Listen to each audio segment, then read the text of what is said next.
Graça e paz. Seja bem-vindo ao canal O Poder da Proclamação. Assim também ocorre com a palavra que sai da minha boca. Ela não voltará para mim vazia, mas fará o que desejo e atingirá o propósito para o qual a enviei. A palavra de Deus, ela nunca volta vazia. Isaías 55:11. E este evangelho do reino será pregado em todo o mundo como testemunho a todas as nações.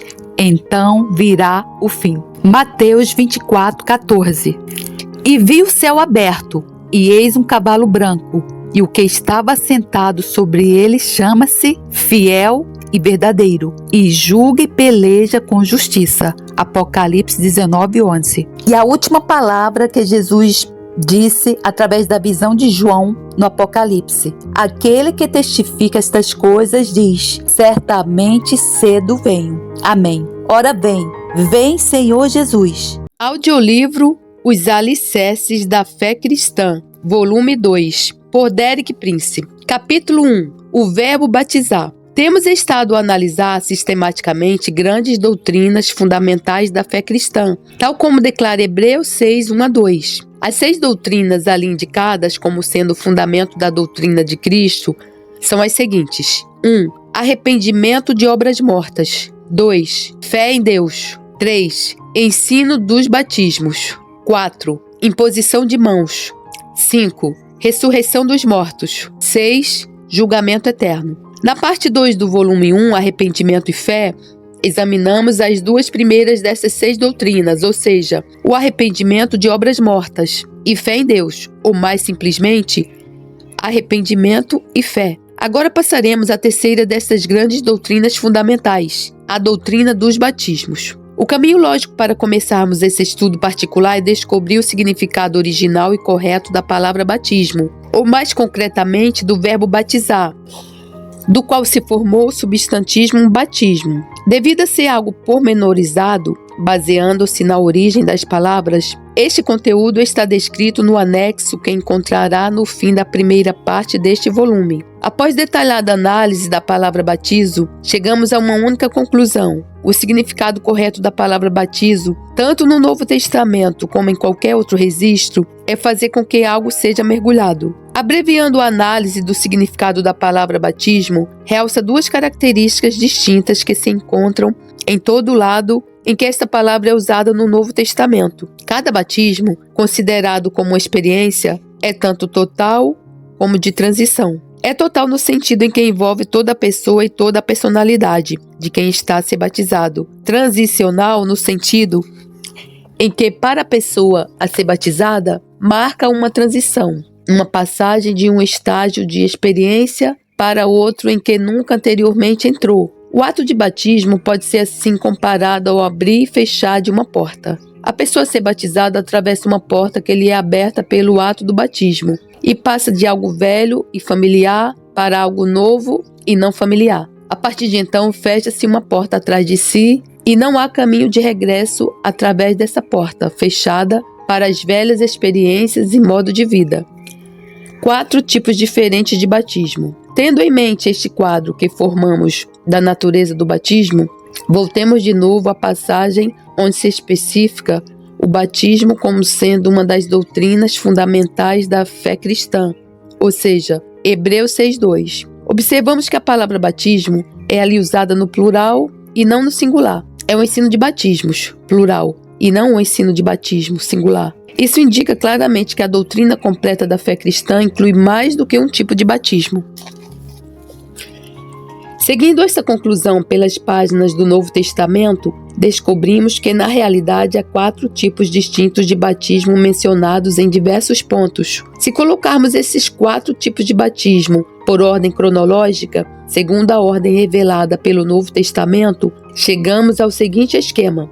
Primeiro, o batismo pregado e praticado por João Batista, um batismo nas águas diretamente relacionado com a mensagem e experiência do arrependimento. Esse tipo de batismo é descrito em Marcos 1:4. Apareceu João Batista no deserto, pregando o batismo de arrependimento para a remissão dos pecados. Segundo, há um tipo de batismo que não é precisamente descrito por nenhuma palavra no Novo Testamento, mas que podemos chamar o batismo do sofrimento. Jesus refere-se a esse batismo em Lucas 12:50. Tenho, porém, um batismo com o qual hei de ser batizado, e quanto me angustio até que eu mesmo se realize. Em Marcos 10:38, também refere isso. Esta passagem relata um pedido feito pelos filhos de Zebedeu, que queriam ter o privilégio de se sentarem com Cristo, um à sua direita e outro à sua esquerda na sua glória. A este pedido, Jesus responde com a seguinte pergunta: mas Jesus lhes disse: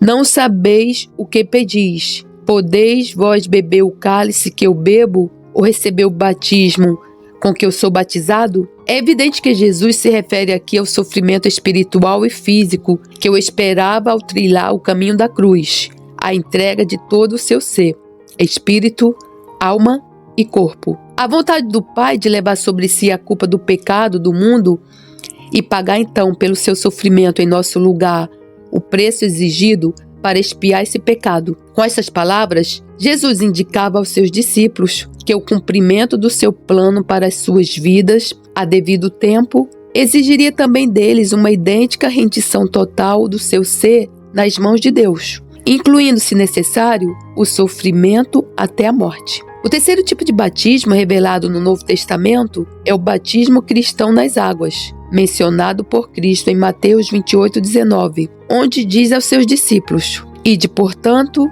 fazei discípulos de todas as nações, batizando-os em nome do Pai, e do Filho, e do Espírito Santo. Assim, a característica fundamental que distingue o batismo cristão do batismo de João Batista é que o batismo cristão deve ser praticado no nome e autoridade plena do Deus triuno, Pai, Filho e Espírito Santo. O mesmo não se passava com o batismo de João. O quarto tipo de batismo revelado no Novo Testamento é o batismo no Espírito Santo. Em Atos 1:5, Jesus fala deste batismo e cuidadosamente distingue do batismo nas águas. Ele diz aos seus discípulos: porque João, na verdade, batizou com água, mas vós sereis batizados com o Espírito Santo, não muito depois desses dias.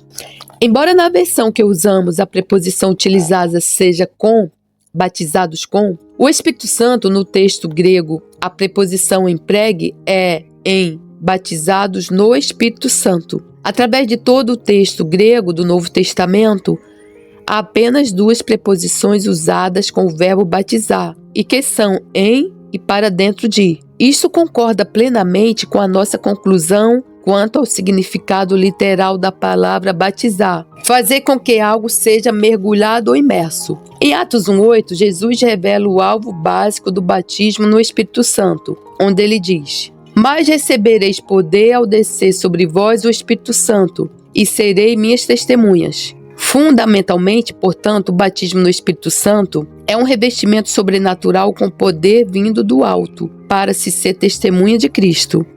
Dos 4 tipos de batismo que indicamos, há o batismo do sofrimento, que pertence a um nível mais avançado da experiência espiritual do que os outros, e, portanto, não entra no propósito desta série de estudos, que deliberadamente se limita às doutrinas e experiências básicas da fé cristã.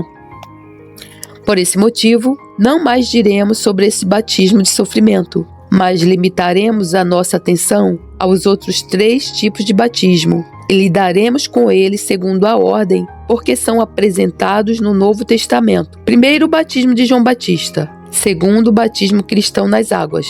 Terceiro, o batismo no Espírito Santo.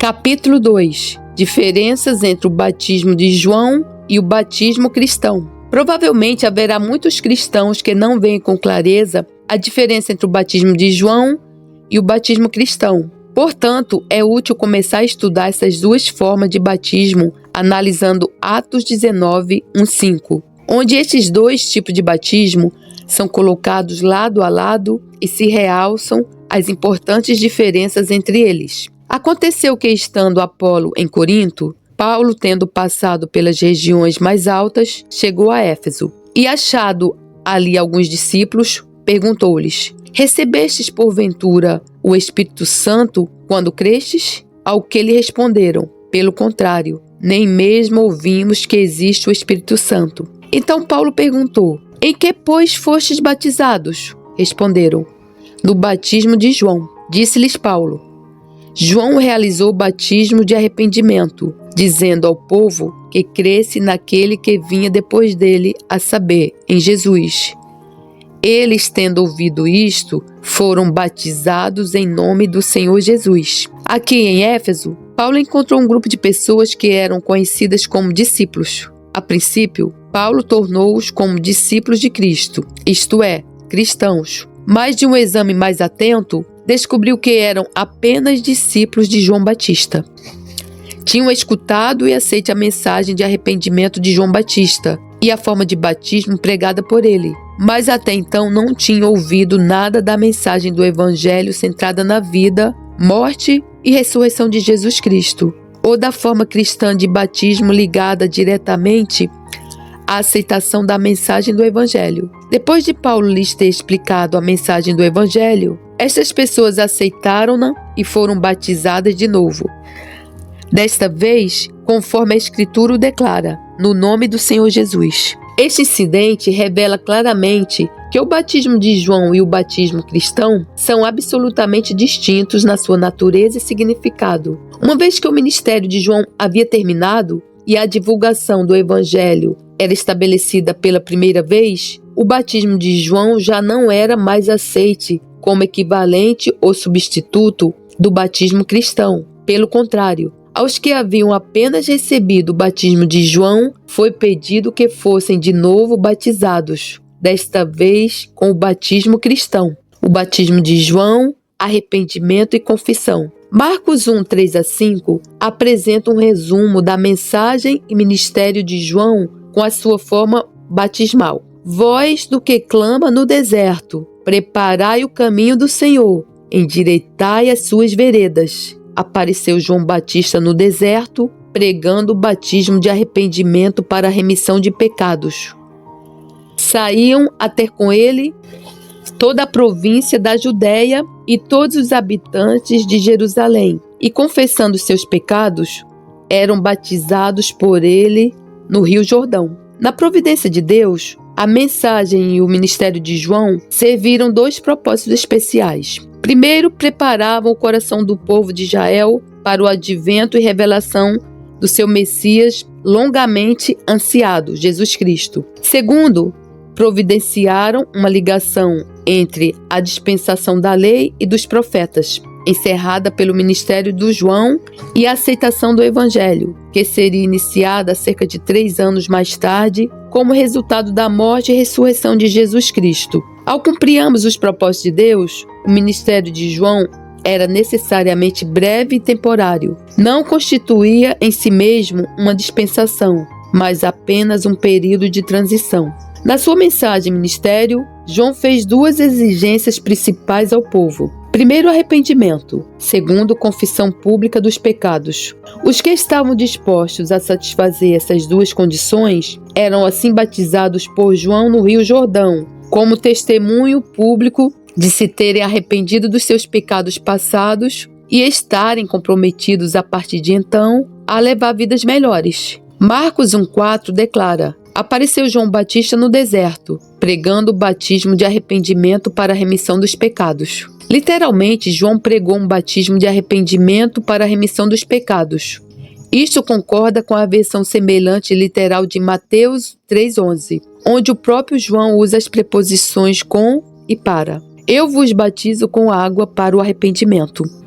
Vemos então que o batismo de João era para o arrependimento e para a remissão dos pecados. É, portanto, muito importante estabelecer o significado da preposição para, usada deste modo depois do verbo batizar. Obviamente, não quer dizer que os que foram batizados por João apenas entraram na experiência do arrependimento e perdão depois de terem sido batizados. Pelo contrário, quando muitos dos fariseus e saduceus vieram a João para serem batizados, João recusou-se a aceitá-los e exigiu-lhes que produzissem evidências de uma mudança real nas suas vidas, antes de ele os poder batizar. Isso encontra-se registrado em Mateus 3, 7 e 8. Vendo ele, porém, que muitos fariseus e saduceus vinham ao batismo, disse-lhes: raça de víboras, quem vos induziu a fugir da ira vindoura. Produzi, pois, frutos dignos de arrependimento. Por outras palavras, João exigia-lhes: provem pelas vossas ações que houve uma mudança real nas vossas vidas, antes de me pedirem que vos batize. Isto prova que João exigia, como naturalmente seria de esperar, que os que fossem a ele para serem batizados deviam produzir na sua vida a evidência de arrependimento e a consequente remissão dos pecados, antes de ele os batizar. Claramente, portanto, a frase batismo de arrependimento para a remissão dos pecados não devia ser encarada como indicando que essas duas experiências interiores de arrependimento e de perdão só se seguiriam após o ato exterior de se ser batizado. Pelo contrário, como o contexto claramente indica, revela que o ato exterior de ser batizado servia como atestado e confirmação visível de que os que foram batizados já tinham passado pela experiência de arrependimento e perdão. Assim, o ato do batismo funcionava como um selo exterior, dando a certeza de uma transformação interior que já havia ocorrido. A compreensão clara deste ponto é de grande importância, pois esta frase batizar surge em duas passagens subsequentes do Novo Testamento, uma vez em ligação com o batismo cristão nas águas e outra com o batismo no Espírito Santo. E em cada caso devemos seguir o mesmo princípio de interpretação que já utilizamos no tocante ao batismo de João. No entanto, deixaremos para mais tarde a análise detalhada dessas duas passagens subsequentes. Os que foram batizados por João alcançaram a condição da permanente paz e vitória interiores sobre o pecado, tornada possível apenas pela mensagem plena do Evangelho de Jesus Cristo. Mas os seus corações estavam preparados para receber e responder à mensagem do Evangelho, quando ele fosse proclamado. Batismo cristão, cumprimento de toda a justiça. Passemos agora do transitório para o permanente, do batismo de João para o pleno batismo cristão, ordenado pelo próprio Cristo como parte integrante da mensagem completa do Evangelho. A passagem da Escritura que melhor serve para apresentar o batismo cristão é Mateus 3:13-17, que descreve o batismo do próprio Jesus. Por esse tempo, dirigiu-se Jesus da Galiléia para o Jordão, a fim de que João o batizasse. Ele, porém, o dissuadia, dizendo: Eu é que preciso ser batizado por ti, e tu vens a mim? Mas Jesus lhe respondeu: Deixa por enquanto, porque assim nos convém cumprir toda a justiça. Então ele o admitiu. Batizado Jesus, saiu logo da água, e eis que se lhe abriram os céus, e viu o Espírito de Deus descendo como pomba, vindo sobre ele. E eis uma voz dos céus que dizia: Este é o meu Filho amado, em quem me comprazo. O primeiro ponto a esclarecer relacionado com este relato é que, embora Jesus fosse batizado por João Batista, a forma de batismo através do qual ele passou não estava de modo nenhum no mesmo nível dos das outras pessoas a quem João batizou. Como já realçamos, o batismo de João exigia duas coisas fundamentais ao povo: arrependimento e confissão dos pecados. Contudo, Jesus nunca havia cometido qualquer pecado que necessitasse de confessar ou de se arrepender. Daí não precisar de ser batizado por João da mesma maneira que todos os outros que iam ter com João para serem batizados. O próprio João claramente reconheceu este fato, pois na passagem que acabamos de ler, em Mateus 3,14, ele diz: Eu é que preciso ser batizado por ti, e tu vens a mim? Mas Jesus lhe respondeu: Deixa por enquanto, porque assim nos convém cumprir toda a justiça. Nessa resposta de Jesus, descobrimos tanto a razão de ele ter sido batizado, como também o verdadeiro significado do batismo cristão na sua plenitude, distinto da forma temporária do batismo administrado por João. Jesus não foi batizado por João como a evidência exterior de que se tinha arrependido dos seus pecados, porque ele não tinha pecados dos quais se arrepender. Pelo contrário, como o próprio Jesus explicou, ele foi batizado a fim de se poder cumprir ou completar toda a justiça. Neste aspecto, como em muitos outros da sua vida e ministério, Jesus estava deliberado e conscientemente a estabelecer um padrão de comportamento.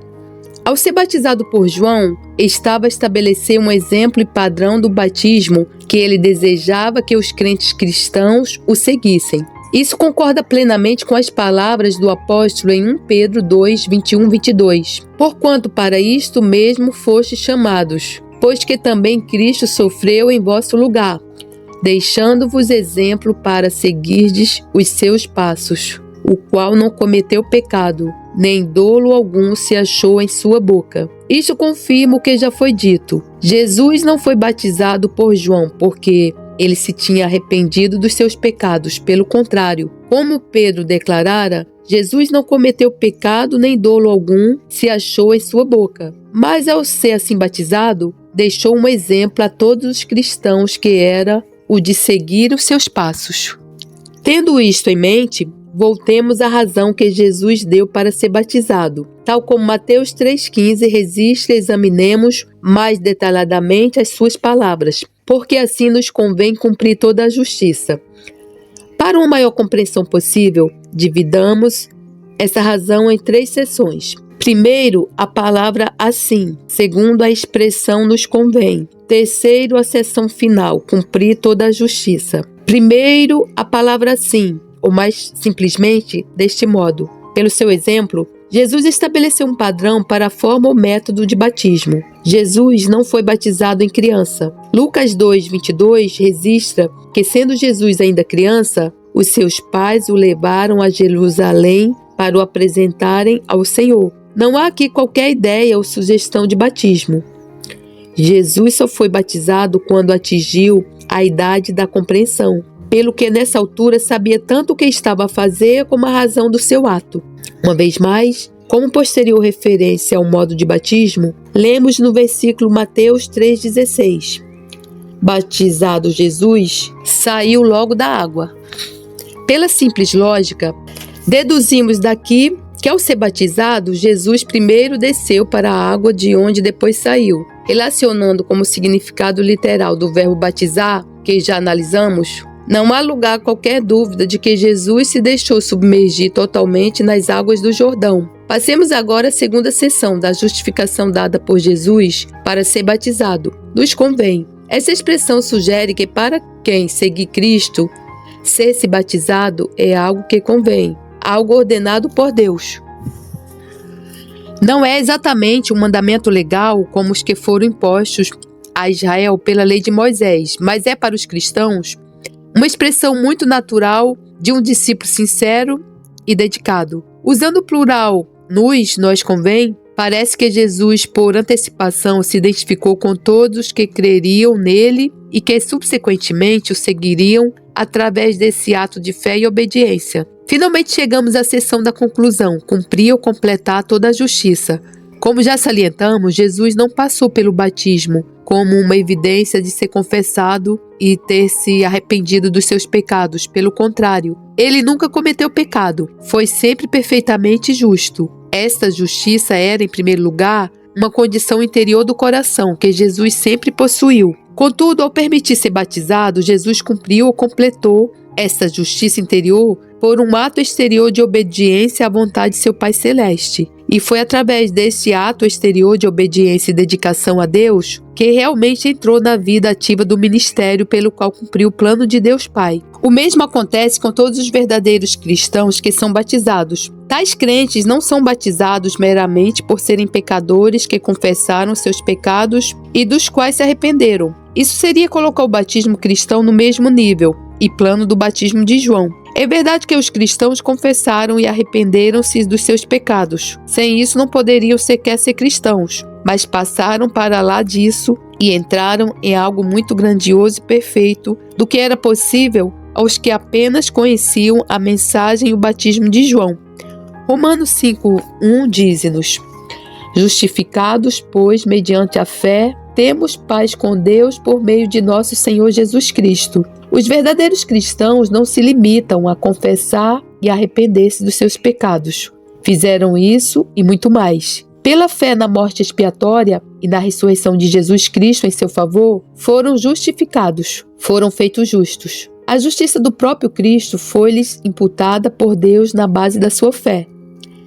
Essa é a razão pela qual foram batizados, não simplesmente como evidência de terem confessado e se terem arrependido dos seus pecados, mas para cumprirem ou completarem toda a justiça. Por esse ato exterior de obediência, completaram a justiça interior que pela fé já haviam recebido em seus corações.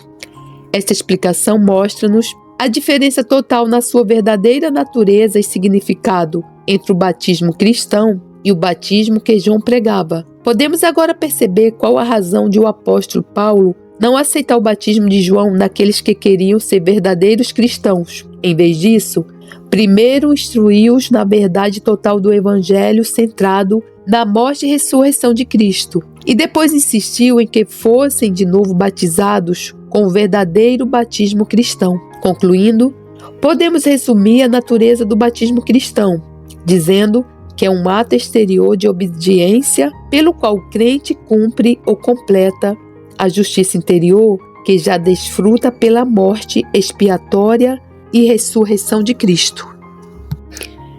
Ó graça soberana, magnífica de Deus! Irmão, como é bom, irmão, sabermos que vivemos, que estamos debaixo da graça, né? Porque se não fosse a graça do Senhor, nós não poderíamos sequer respirar, irmãos. Então, nós não vivemos sob a lei, irmão, mas debaixo da graça.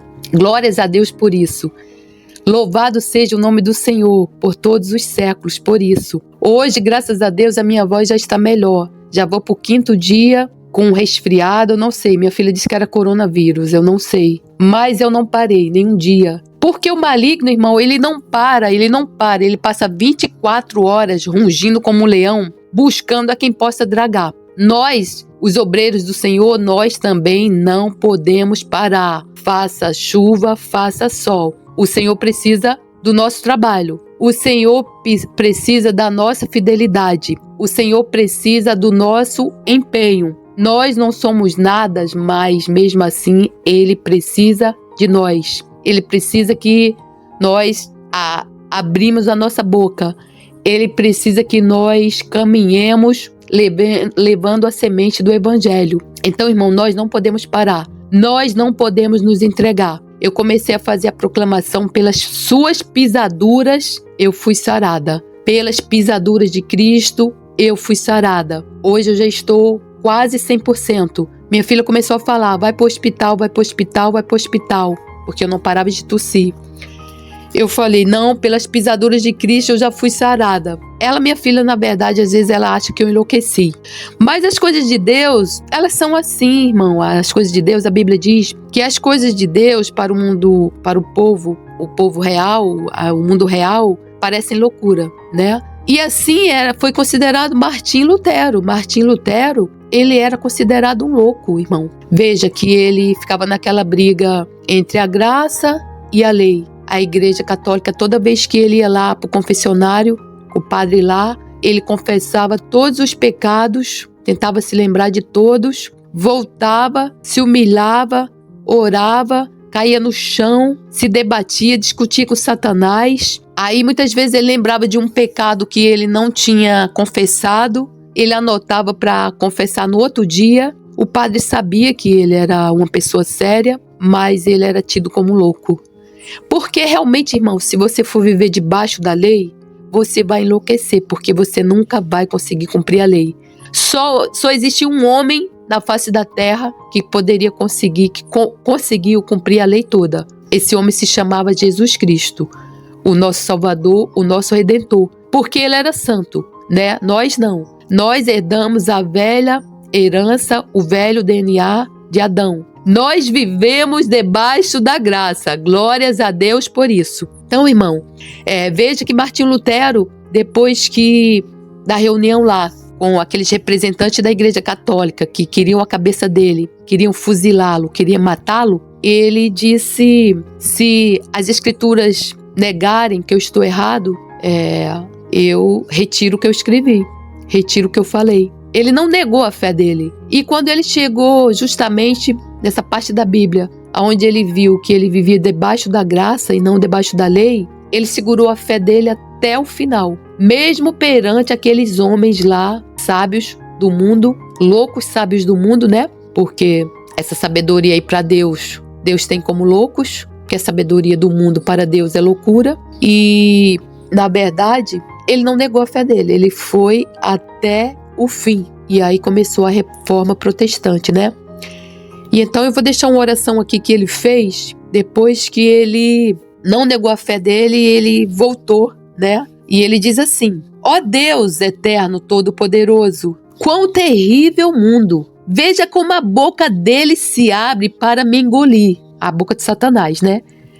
Quão pequena é minha fé! Ó fraqueza da carne e o poder de Satanás! Se eu for depender da força desse mundo, tudo está finalizado. A sentença foi atingida.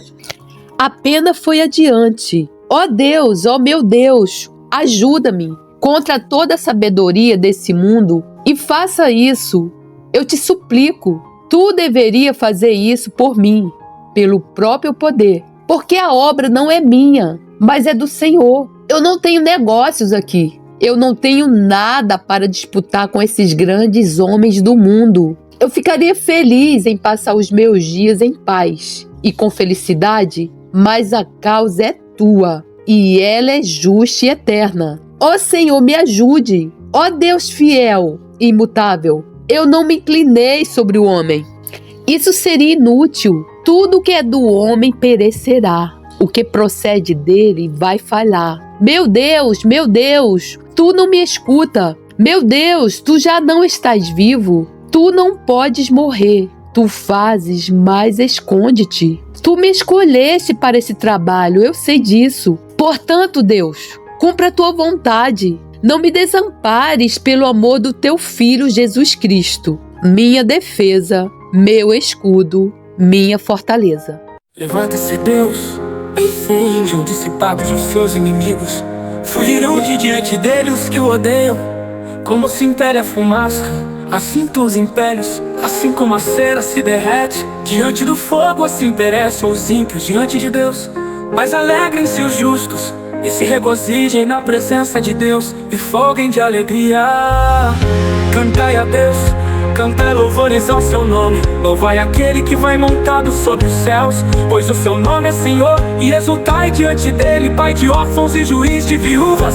É Deus no seu lugar santo. Deus faz que o solitário viva em família. Liberta aqueles que estão presos em grilhões, mas os rebeldes habitam em terra seca. 7. Ó Deus, quando saías diante do teu povo, quando caminhavas pelo deserto, Selá, a terra abalava-se e os céus destilavam perante a face de Deus. Até o próprio Sinai foi comovido na presença de Deus, do Deus de Israel. Tu, ó Deus, mandaste a chuva em abundância, confortaste a tua herança quando estava cansada, nela habitava o teu rebanho. Tu, ó Deus, fizeste provisão da tua bondade para o pobre. O Senhor deu a palavra, grande era o exército dos que anunciavam as boas novas. Reis de exércitos fugiram à pressa, e aquela que ficava em casa repartia os despojos. Ainda que vos tenhais deitado entre redis, contudo sereis como as asas de uma pomba, cobertas de prata, e as suas penas de ouro amarelo. Quando o onipotente ali espalhou os reis, foi como a neve em Salmão. O monte de Deus é como um monte de Bazã, um monte elevado como um monte de Bazã, porque são tais ou montes elevados. Esse é o monte que Deus desejou para a sua habitação, e o Senhor habitará nele eternamente. Os carros de Deus são 20 milhares, milhares de milhares. O Senhor está entre eles, como em Sinai no lugar santo. Tu subiste ao alto, levaste cativo o cativeiro, recebeste dons para os homens e até para os rebeldes, para que o Senhor Deus habitasse entre eles.